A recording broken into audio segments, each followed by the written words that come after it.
Hi, my name's Samuel Bradshaw. Today we're going to talk about CSS measurement units. So as a review about CSS, CSS is used to control the appearance of HTML elements. A CSS rule is composed of selectors, which say which element do you want to style, and declarations that specify what style you want to apply. CSS rules can be added inline in the HTML file or in a separate linked file. If you have a lot of CSS rules, usually you'll want to manage them in a separate file. So let's look at this box. As you can see, there's some HTML code over here. There's a div with the ID of box.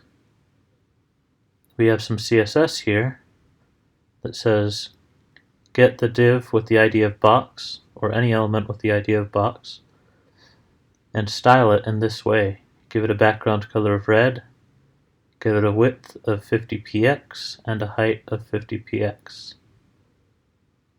So if you look at the CSS, you should be able to see what CSS measurement unit is being used. It's the px.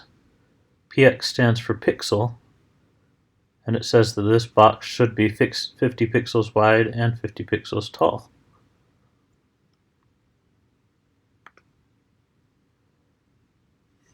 So when talking about measurement units in CSS, there are two categories of measurement units. There are absolute measurement units and relative measurement units. The most common absolute measurement unit you'll see is the pixel. There's also inches, centimeters, points that can be used in CSS, as well as quarter millimeter, millimeter, and pica. These aren't as useful or as common. You'll probably see inch, centimeter, and point if you're working with things that are supposed to be printed.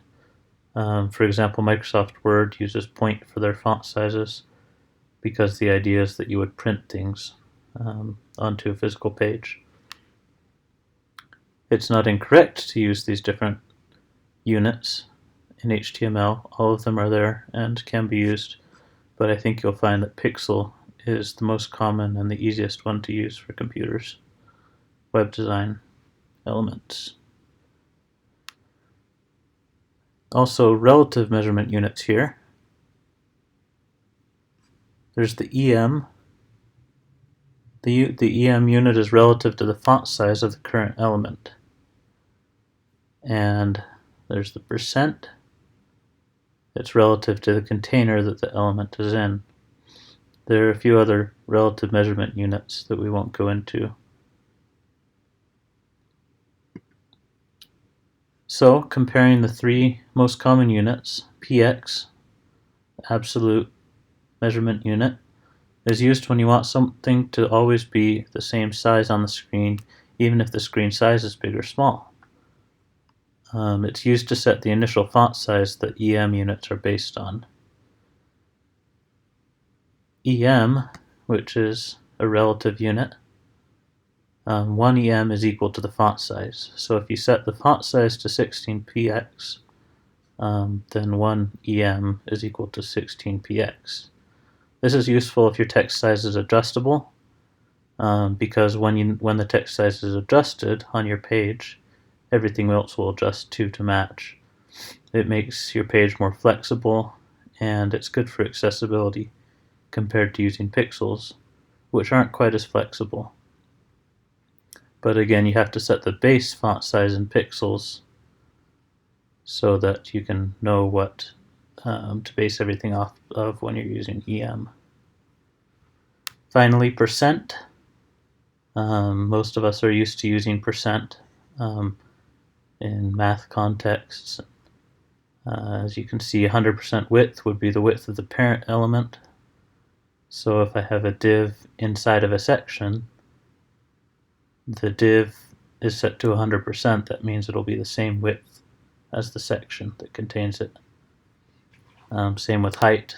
100% height means it's the height of the parent element or the container element. Percents are useful if you want the element to expand or shrink based on the size of the screen or browser window. So if you have a sidebar, for example, or an image that's supposed to fill the whole width of the screen, but you have different screen sizes, percent is good because you can make a photo always the width of the screen, even if the width of the screen changes.